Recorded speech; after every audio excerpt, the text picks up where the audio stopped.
नमस्कार, आप देख रहे हैं एनडीटीवी मध्य प्रदेश छत्तीसगढ़। मैं हूं आपके साथ अनंत भट्ट। शुरू करते हैं खबरों का सिलसिला। जहरीले कफ सिरप से मौत के मामले के आरोपी गोविंदन रंगनाथन को परासिया कोर्ट में पेश किया गया, जहां कोर्ट ने उसे 10 दिन के पुलिस रिमांड पर भेज दिया है। अब 10 दिनों तक पुलिस रंगनाथन से पूछताछ करेगी।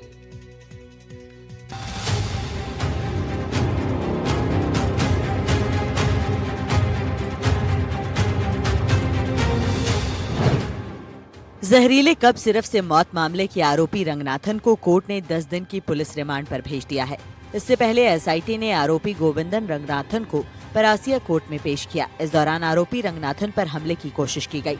लोगों और वकीलों ने हत्यारे को फांसी देने की मांग की। साथ ही परासिया अधिवक्ता संघ के अध्यक्ष श्याम कुमार साहू ने कहा कि जिले का कोई भी अधिवक्ता ऐसे आरोपी की पैरवी नहीं करेगा। अगर बाहर से कोई वकील उसकी पैरवी करने आता है तो यहाँ के अधिवक्ता उसका विरोध करेंगे। दरअसल रंगनाथन की कंपनी श्रीसन फार्मास्यूटिकल्स में बना कफ सिरप छिंदवाड़ा, बैतूल और पांढुर्णा में अब तक 25 बच्चों की मौत की वजह बन चुका है और कई बच्चे नागपुर में जिंदगी की जंग लड़ रहे हैं। पीड़ित के परिजनों ने आरोपी पर सख्त कार्रवाई की मांग की है। डॉक्टर ने लिखा था और ज्यादा नहीं, सिर्फ 2.5 ml डोज ही दिया है, उससे ज्यादा भी नहीं दिया। जो आरोपी हैं उन पर क्या सजा चाहती हैं? आपके कई बच्चे और भी चले गए हैं, लगातार बच्चे बीमार हैं। जो भी उचित हो सर, वो सजा उन्हें मिलनी चाहिए सर। यहाँ से जितना हो पा रहा उतना ठीक कर देंगे। अगर नहीं हमें सेटिस्फेक्शन मिलेगा तो हम उसकी मांग करेंगे। अभी तो शायद मुझे ऐसा लग रहा है वो आए ही हैं। परासिया अधिवक्ता संघ की ओर से आज ये निर्णय लिया गया है कि इस आरोपी के खिलाफ कोई भी वकील जो है पैरवी नहीं करेगा और ना ही जिले के कोई भी वकील पैरवी करेंगे। ऐसा संघ के द्वारा निर्णय लिया गया है और हम इसकी जो कॉपियां हैं हमारे जो जिला अधिवक्ता संघ है उनको भी हम प्रेषित कर रहे हैं। हालांकि इस बीच खबर ये भी आई है कि आरोपी रंगनाथन विदेश भागने की फिराक में था, इसलिए उसने अपना मोबाइल बंद कर रखा था। अब रंगनाथन को लेकर एसआईटी का नागपुर से छिंदवाड़ा के सफर को इस ग्राफिक से समझने की कोशिश करते हैं। सुबह 7:10 पर रंगनाथन को लेकर एसआईटी नागपुर एयरपोर्ट पहुंची। सुबह 8:45 पर एसआईटी की 2 कार नागपुर से छिंदवाड़ा के लिए निकली। सुबह 9:15 पर एमपी की सीमा सतनूर टोल नाका पार किया। सुबह 9:30 पर टीम पांढुर्णा जिले के सौंसर पहुंची। एसआईटी की कारें रामाकोना की तरफ बढ़ी। सुबह 10 बजे एसआईटी की कारें छिंदवाड़ा से उमरा नाला पहुंची। काफिला सिमरिया हनुमान मंदिर के सामने से गुजरा। सुबह 11 बजे एसआईटी का काफिला छिंदवाड़ा के पारसिया पहुंचा। बहरहाल मामले की जांच कर रही एसआईटी को रिमांड दी गई है। वहीं कोर्ट में रंगनाथन गोविंदम ने अपनी सफाई में कहा कि उसकी कंपनी के 3 राज्यों में दवाई सप्लाई होती है, कभी शिकायत नहीं आई। उसने अपनी तबीयत का भी हवाला दिया है। कोर्ट में गोविंदम की ओर से किसी भी वकील ने पैरवी नहीं की। अब एसआईटी 10 दिनों तक रंगनाथन से पूछताछ करेगी, जिसमें इस मामले को लेकर कई अहम खुलासे हो सकते हैं। एनडीटीवी के लिए संजीव चौधरी के साथ शाश्वत शर्मा की रिपोर्ट।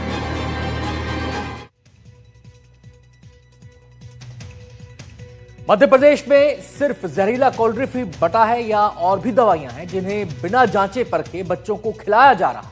ये सवाल अब इसलिए क्योंकि अशोकनगर से ऐसा ही एक हैरान कर देने वाला मामला सामने आया है।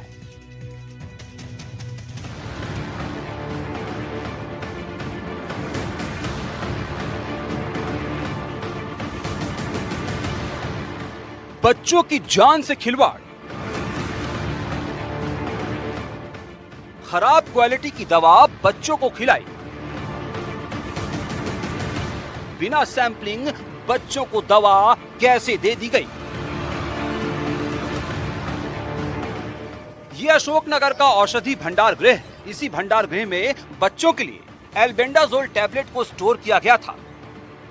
इसी भंडार गृह से बिना सैंपलिंग, बिना जांच बच्चों तक एल्बेंडाजोल टैबलेट पहुंच गए। ये पूरा मामला क्या है, पहले ये समझ लीजिए। दरअसल कृमि अभियान के तहत बच्चों को एल्बेंडाजोल टैबलेट दी गई। एल्बेंडाजोल टैबलेट बच्चों को पेट के कीड़े मारने के लिए दी जाती है। 23 और 26 सितंबर को एल्बेंडाजोल टैबलेट बच्चों को खिलाई गई। महाअभियान चलाकर कई बच्चों को ये टैबलेट दी गई। इस बीच 6 अक्टूबर को अशोकनगर सीएमएचओ का सर्कुलर आया, जिसमें एल्बेंडाजोल टैबलेट को अमानक बताते हुए उस पर रोक लगा दी गई। जांच में एल्बेंडाजोल टैबलेट के बैच नंबर B251362 को अमानक पाया गया। मध्य प्रदेश में कफ सिरप पीने से बच्चों की मौत का मामला अभी ठंडा भी नहीं हुआ था कि अशोकनगर जिले में स्वास्थ्य विभाग का एक बड़ा लापरवाही पूर्वक नजरिया सामने आया है। दरअसल देखा जाए तो बीते सितंबर में कृमि अभियान के तहत बच्चों को और स्कूलों में और आंगनबाड़ी केंद्रों में एल्बेंडाजोल टैबलेट खिलाई गई थी। लेकिन एक CMHO अशोकनगर का 6 अक्टूबर को एक पत्र जारी होता है और सभी अपने अधीनस्थों को एक आदेश जारी करके कहा जाता है कि albendazole tablet IP 400 mg B251362 जो बैच नंबर है, यह कहीं ना कहीं अमानक इसकी रिपोर्ट आई है और अमानक दवाइयाँ किसी भी तरह से इनका वितरण ना किया जाए। लेकिन एक बड़ा सवाल यह खड़ा होता है कि आखिर जब एल्बेंडाजोल टैबलेट की जांच रिपोर्ट बाद में आई है तो किस कारण से इन्हें बिना जांच कराए बच्चों को खिला दी गई और बच्चों के स्वास्थ्य के साथ कहीं ना कहीं एक बड़ा खिलवाड़ किया गया है। ये CMHO के आदेश की वही कॉपी है जिसमें टैबलेट पर रोक की बात कही गई है। इसमें तारीख 6 अक्टूबर पड़ी हुई है। इस मामले में जब जिम्मेदारों से जवाब लेने हमारी टीम अशोकनगर के औषधि भंडार गृह पहुंची तो वहां बाहर से ताला लटका मिला।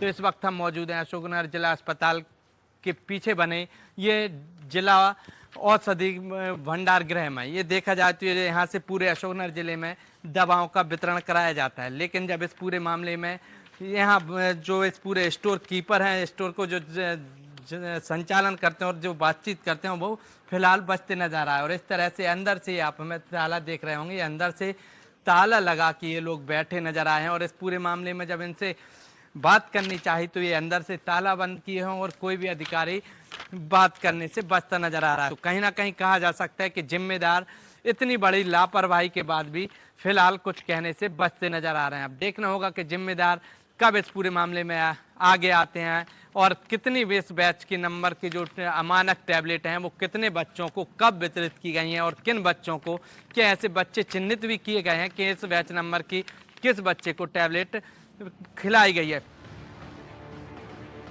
जिस टैबलेट को बिना अप्रूवल, बिना जांच बच्चों को बांट दिया गया, उस टैबलेट के क्या साइड इफेक्ट हैं ये भी जान लीजिए। खराब क्वालिटी का एल्बेंडाजोल बच्चों में विकास को रोक सकता है, उनमें खून की कमी हो सकती है, कमजोरी की शिकायत हो सकती है, उल्टी, दस्त, सिरदर्द, एलर्जी, यहाँ तक कि लीवर डैमेज का खतरा हो सकता है। बच्चों को दौरे पड़ सकते हैं, ब्रेन स्वेलिंग की शिकायत भी हो सकती है। पहले छिंदवाड़ा में सिरप कांड और अब अशोकनगर में अमानक दवाओं को बच्चों को खिलाए जाने की खबर वाकई में डराने वाली है। NDTV के लिए अशोकनगर से स्वदेश शर्मा की रिपोर्ट। मध्य प्रदेश के बैतूल में एक RSS प्रचारक के साथ मारपीट हो गई। विवाद 2 बाइकों की टक्कर से शुरू हुआ और सांप्रदायिक रूप लेने लगा। पुलिस ने किसी तरह मामले को शांत कराया और 5 लोगों की गिरफ्तारी की गई।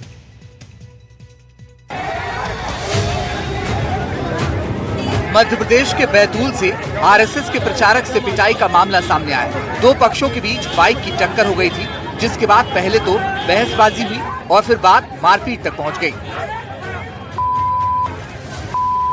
दरअसल 2 बाइक की आपस में टक्कर हो गई, जिसमें से एक बाइक RSS स्वयंसेवक की थी। दूसरी बाइक पर सवार 2 युवकों ने स्वयंसेवक के साथ मारपीट की। फिर दोनों पक्षों की तरफ से भीड़ जमा होने लगी।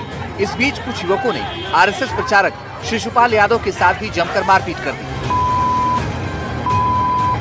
देखते देखते मामले ने तूल पकड़ लिया और हजारों लोग सड़कों पर उतर आए। विवाद को सांप्रदायिक तनाव का रूप देने का प्रयास होने लगा। दोनों पक्षों ने पत्थरबाजी शुरू कर दी और फिर थाने के सामने टायर जलाकर पुलिस के खिलाफ अपना आक्रोश जाहिर किया। घटना से पूरे नगर में हड़कंप मच गया और साप्ताहिक बाजार होने से मुख्य मार्ग पर भी अफरा तफरी मच गई। इधर हिंदू संगठनों के कार्यकर्ताओं ने थाने पहुंचकर विरोध जताया। वहीं मुख्य मार्ग पर बैठकर पुलिस प्रशासन के खिलाफ जमकर नारेबाजी भी की। हालांकि प्रशासन ने तनाव को बढ़ते देख पूरे जिले से पुलिस फोर्स बुलाकर तैनात कर दिया। हिंदू संगठनों ने 2 घंटे तक मुल्ताई थाने का घेराव किया और आरोपियों की गिरफ्तारी पर अड़ गए। पुलिस ने फिर तत्काल ही उन 5 युवकों को गिरफ्तार कर लिया, जिनकी वजह से मामले ने तूल पकड़ा था। बाद में थाने में सभी पक्षों की बात सुनी गई और विवाद को सुलझाने की बात पर सहमति बनी। इसके बाद कहीं जाकर मामला फिलहाल शांत हुआ। SP वीरेंद्र जैन ने मुल्ताई थाने के TI को लाइन अटैच और 2 सब इंस्पेक्टरों को निलंबित कर दिया है। पुलिस अधिकारियों ने लोगों से शांति बनाए रखने की अपील की और कहा कि किसी भी तरह की अफवाहों पर ध्यान न दें। मुल्ताई नगर में RSS के जिला प्रचारक के साथ हुए विवाद के बाद बनी स्थिति को देखते हुए कलेक्टर नरेंद्र कुमार सूर्यवंशी ने जिले में कानून एवं शांति व्यवस्था बनाए रखने के उद्देश्य से भारतीय नागरिक संहिता की धारा 163 के तहत प्रतिबंधात्मक आदेश लागू कर दिए हैं। अब इस आदेश के लागू होने के बाद किसी भी प्रकार की सभा, धरना, प्रदर्शन, जुलूस, रैली या सार्वजनिक कार्यक्रम का आयोजन बिना अनुमति नहीं किया जा सकेगा। Bureau report, NDTV India.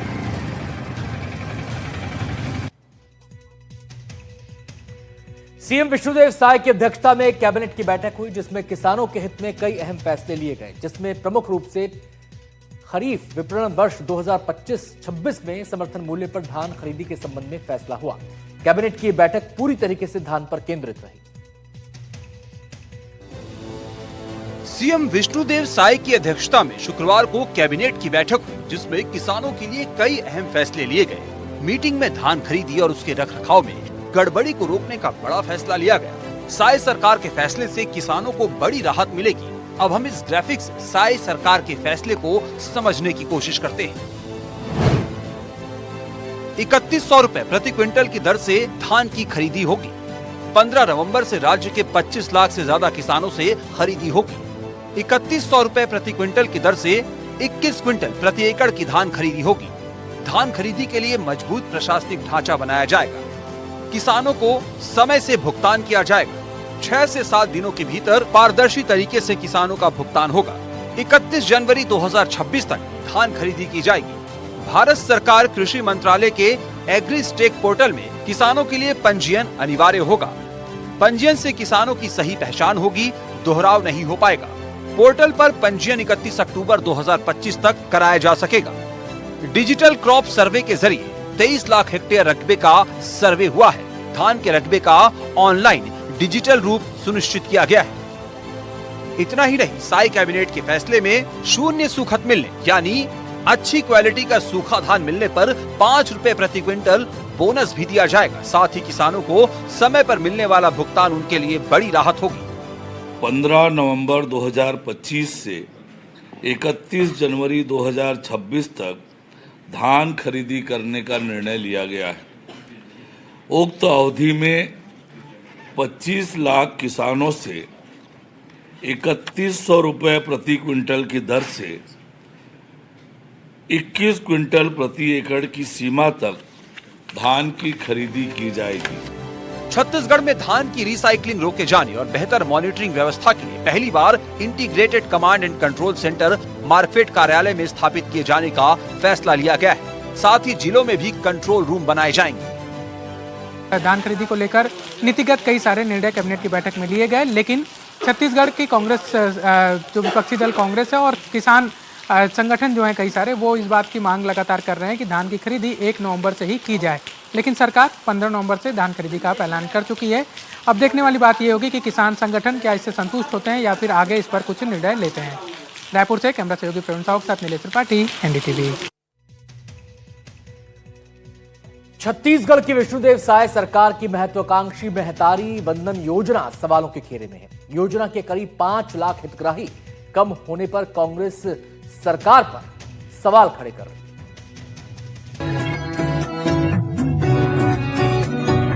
सबको उधर महतारी बंधन का दूसरा किस्त भेजे थे 3 अप्रैल को, मिला कि नहीं?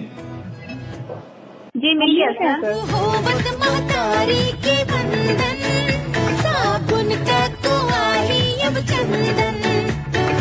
पैसा वैसा मिला कि नहीं आप लोगों को महतारी बंधन का? मिला सर। छत्तीसगढ़ विधानसभा चुनाव 2023 में गेम चेंजर मानी जाने वाली महतारी वंदन योजना अब सवालों के घेरे में है। हितग्राही का कहना है कि महतारी वंदन योजना का पैसा पहले समय पर आ जाता था, लेकिन अब नहीं आ रहा। इसकी वजह क्या है, आप खुद ही सुन लीजिए। जी पहले आता था, 20 में भी नहीं आ रहा था, इस महीना भी नहीं आया अभी तक। त्योहार है 20 तारीख। त्योहार है 20 तारीख के, तो आ जाता सबके तो अच्छा रहता।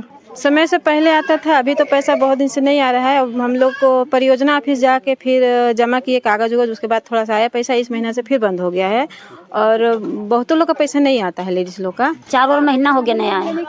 4 महीने नहीं आ रहा है। तो गए थे कोई परियोजना ऑफिस?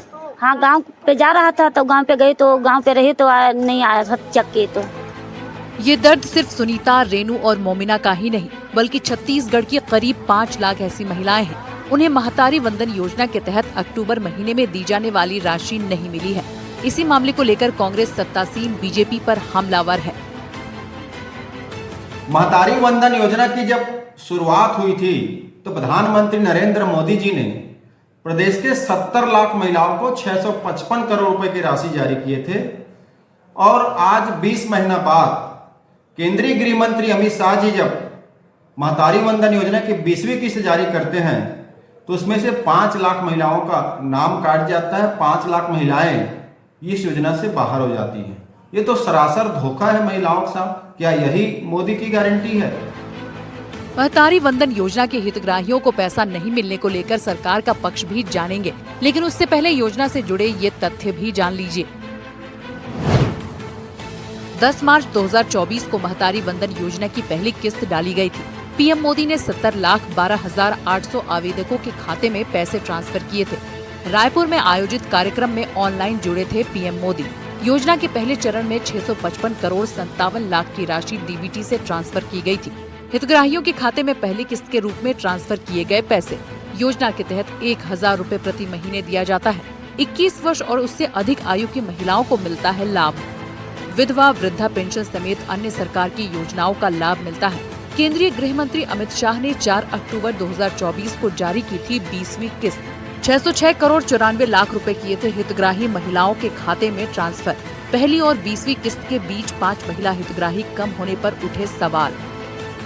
हमने जो वादा किया है उस वादे के मुताबिक हम काम कर रहे हैं, हमारी सरकार काम कर रही है। रही बात महिलाओं को, जब हम 70 लाख महिलाओं को महतारी वंदन योजना का लाभ दिला रहे थे, फर्स्ट बार में आंकड़े कम ज़्यादा थे। सेकंड 20वीं किस्त में जो आरोप लगा रहे हैं कि 5 लाख आखिर महिलाएं कहाँ गई, तो उनको स्पष्ट रूप से मैं कह देना चाहती हूँ कि ये भारतीय जनता पार्टी की सरकार है छत्तीसगढ़ और विष्णुदेव साय जी का सुशासन है, जिसमें साफ स्पष्ट होता है कि हम जो कहते हैं, हमारी सरकार जो कहती है वो करके भी दिखाती है। रही बात महतारी वंदन योजना की, जो इस बार 20वीं किस्त में हम 64,97,417 महिलाओं को महतारी वंदन योजना का लाभ दिए हैं और जो बचे हुए हैं उनका ई-केवाईसी कराए जा रहे हैं। जैसे ही कंप्लीट होते हैं तो उनके खाते में महतारी वंदन योजना का लाभ पहुंच जाएगा। महतारी वंदन योजना के तहत पहली और 20वीं किस्त के बीच 5 महिला हितग्राही कम होने पर उठे कांग्रेस ने सवाल उठाए हैं। सरकार पर आरोप लगाते हुए पूछा है कि क्या महतारी वंदन योजना में सरकार कटौती कर रही है। अब इस महत्वाकांक्षी योजना को लेकर छत्तीसगढ़ की सियासत गर्म हो गई है। एनडीटीवी के लिए रायपुर से नीलेश त्रिपाठी की रिपोर्ट।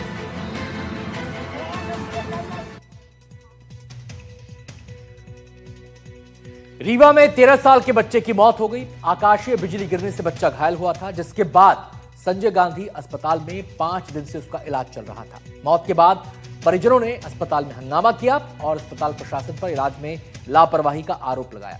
एनडीटीवी ने ग्राउंड जीरो पर जाकर अस्पताल की व्यवस्था की पड़ताल की तो अस्पताल के प्रशासन की सुविधाओं की पोल खुल गई।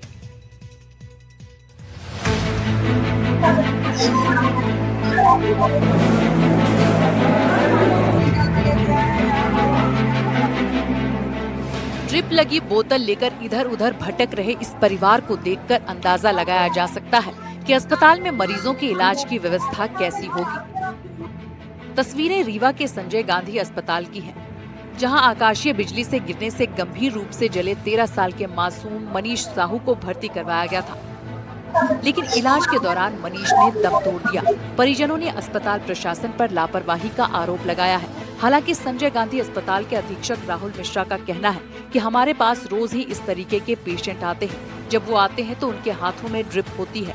अस्पताल बड़ा है, उनको सही जगह पहुंचाने में वक्त लगता है। हम मरीज को भर्ती करके तत्काल ही उसका उपचार शुरू करते हैं। पन्ना में उनको लगा कि स्थिति बिगड़ रही है तो उन्हें मेडिकल कॉलेज रीवा को रेफर किया। यहाँ पर आके उसको पीडियाट्रिक डिपार्टमेंट में भर्ती किया गया, इंटेंसिव केयर में रखा गया। पूरी की पूरी उसकी अच्छे से अच्छी दवाई की गई और अच्छे से अच्छी दवाई करने के बाद भी, क्योंकि उसका पूरा फेफड़ा, पूरे बॉडी अंग सब डैमेज हो चुके थे, इसलिए 2 दिन के गहन चिकित्सा इकाई में सबसे अच्छा इलाज देने के बाद भी हम लोग उसे बचा। वहीं दूसरी तरफ बच्चा वार्ड के एचओडी डॉक्टर बजाज का कहना है कि आकाशीय बिजली में मौके पर ही लोगों की मौत हो जाती है, लेकिन मनीष बुरी तरह से झुलसा था। हमने उसके उपचार की कोशिश की, लेकिन उसे बचा नहीं पाए। अत्यंत गंभीर अवस्था में लाया गया था और बिल्कुल गैस्पिंग थी, बीपी रिकॉर्डेबल नहीं था, पल्स नहीं थी, इसके बावजूद उसका हम लोगों ने उसको वेंटिलेटर में रख के और उसका इलाज किया इंटेंसिव केयर यूनिट में, और उसका इलाज चला। और शुरू से ही उसकी चूंकि हालत बहुत खराब थी, इसलिए हम उसको बचा नहीं सके। बहरहाल संजय गांधी अस्पताल के अधीक्षक तर्क दे रहे हैं कि बच्चे का इलाज अच्छे तरीके से किया गया, कोई भी लापरवाही नहीं की गई। इसी बात की पड़ताल एनडीटीवी की टीम ने भी की। बाहर से चमचमाती दिख रही अस्पताल की ये बिल्डिंग आपको आकर्षित करती है। लोग बड़ा हॉस्पिटल जानकर यहाँ इलाज के लिए पहुँचते हैं, लेकिन इसके अंदर की भी तस्वीरें आप देख लीजिए। कुर्सियाँ कबाड़ में रखी हुई हैं और कचरे का अंबार लगा है। बात करें अस्पताल में उपलब्ध स्ट्रेचर की, तो यहाँ आधे स्ट्रेचर खराब हैं। मैं इस समय रीवा के संजय गांधी अस्पताल के प्रवेश द्वार पर मौजूद हूँ। यहाँ पर स्ट्रेचर आपको दिखाई दे रहे होंगे, लेकिन आधे से ज्यादा स्ट्रेचर पूरी तरीके से खराब है। हालांकि 1.5-2 महीने में ये बनते रहते हैं, लेकिन ये बताने के लिए पर्याप्त है कि यहाँ पर फिलहाल स्ट्रेचर की हालत बेहद खराब है। ये अस्पताल का प्रवेश द्वार है। अब बात करें अस्पताल के टेलीमेडिसिन की, तो ऑफिस के अंदर तो बेहतरीन टेबल और कुर्सियां लगी हुई हैं, लेकिन वहां काम करने वाले कर्मचारी नदारद हैं। ऐसे में अस्पताल की व्यवस्था पर सवाल उठना लाजमी है। यहाँ का नजारा भी आपको जरूर दिखाना चाहूंगा। जिस तरीके से यहाँ के हालात है, तमाम तरीके के इंतजाम तो यहाँ पर किए गए हैं। यहाँ पर रूम बनाए गए हैं, तमाम तरीके के इंतजाम है, लेकिन सबसे बड़ी बात ये खाली कुर्सी ये बताने के लिए तैयार है कि किस तरीके से यहाँ पर टेलीमेडिसिन के द्वारा मरीजों को सुविधाएं दी जा रही हैं, उनकी समस्याओं का निराकरण किया जा रहा है। अब बात करें अस्पताल के लिफ्ट की, तो वो कई दिनों से खराब पड़ा है, जबकि रीवा का संजय गांधी अस्पताल 6 से 7 मंजिला है। ऐसे में अगर ऊपर की मंजिल में इलाज के लिए जाना है तो आपको दुश्वारियों का सामना करना पड़ सकता है। कहने को तो अस्पताल में लगभग आधा दर्जन से ज्यादा लिफ्ट है। संजय गांधी अस्पताल 6 से 7 मंजिला ऊंचा है, लेकिन यहाँ पर जिस तरीके से लिफ्ट का हाल है, मैं आपको दिखाऊं। अपने प्रियजनों को जल्द से जल्द स्वस्थता देखने के लिए विजिटरों की संख्या को सीमित रखें, लेकिन यहाँ पर विजिटर नाम की कोई भी चीज आपको नजर नहीं आ रही होगी।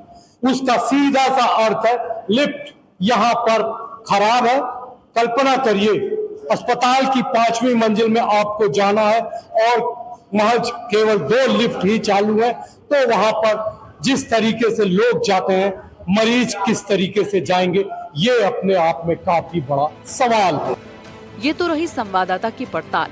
अब हम अस्पताल में स्वास्थ्य व्यवस्था कैसी है, खुद यहाँ के भर्ती मरीजों से ही जान लेते हैं। 29 सितंबर को हुआ था मेरा एक्सीडेंट, उनके यहाँ दिखाया। अब इतना तो पैसा है नहीं कि मैं जो है तो 2-4 लाख रुपए लुटा दूं। अब ये जो है 2-3 हड्डी वो हो गई है और कटोरी खिसक गई है।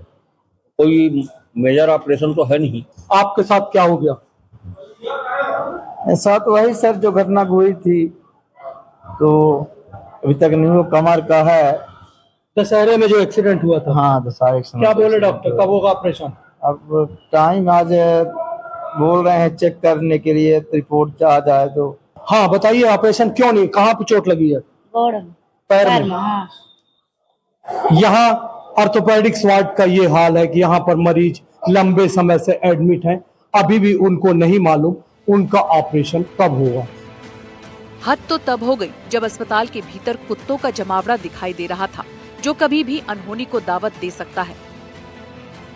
1100 बिस्तर से ज्यादा का अस्पताल, 4000 के आसपास पर डे की ओपीडी, लेकिन अस्पताल के अंदर आपको नजारा मैं दिखाऊंगा। जिस तरीके से यहाँ पर कुत्ते आपको आपकी स्क्रीन पर दिखाई दे रहे होंगे, सहज ही अंदाजा लगाया जा सकता है कि यहाँ पर कुत्तों का क्या काम, केवल मरीज को काटना, उसके बाद यहाँ पर अगर ये कुत्ता काटने के बाद लोग इंजेक्शन लगवाएं। ये है संजय गांधी अस्पताल के अंदर का नजारा। देखा आपने, अस्पताल में कुव्यवस्थाओं की बात करें तो यहाँ केवल 2 ही लिफ्ट काम कर रहे हैं, बाकी के कई दिनों से खराब पड़े हैं। वहीं अस्पताल के बाहर आधे स्ट्रेचर भी खराब हैं। अस्पताल के अंदर आवारा जानवर टहल रहे हैं। वहीं भर्ती मरीजों की बात की जाए तो ऑर्थोपेडिक वार्ड का हाल बेहद खराब है। महीने भर से लोग एडमिट हैं। कब ऑपरेशन होगा किसी को नहीं मालूम। एनडीटीवी के लिए रीवा से जावेद अंसारी की रिपोर्ट।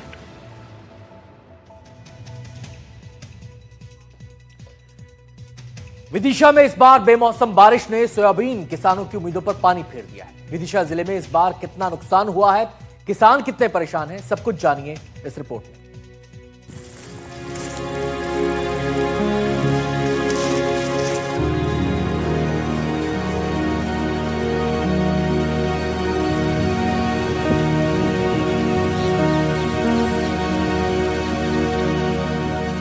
महीनों जिन फसलों को कड़ी मेहनत से सींचा, बेमौसम बारिश ने उस पर पानी फेर दिया।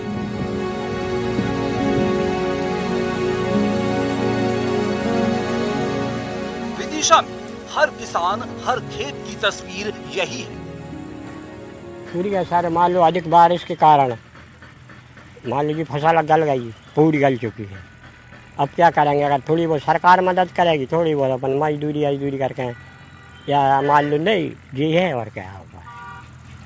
कर्जा भी लिया था? कोई तो लेना ही पड़ता है शायद। कर्जा ही लेकर बीज बोया, कर्जा ही लेकर वो जो सब काम करना पड़ता है। खेतों में मटिया मेट ये सोयाबीन की फसलें हैं जो अब किसी काम की नहीं रही।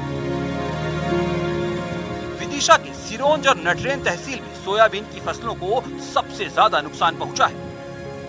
यहाँ करीब 200 गांवों में सोयाबीन की फसलों पर आसमानी आफत की मार पड़ी है। नुकसान कितना हुआ है, कहां हुआ है, इसका जायजा लेने के लिए एनडीटीवी की टीम खुद किसानों के बीच पहुंची।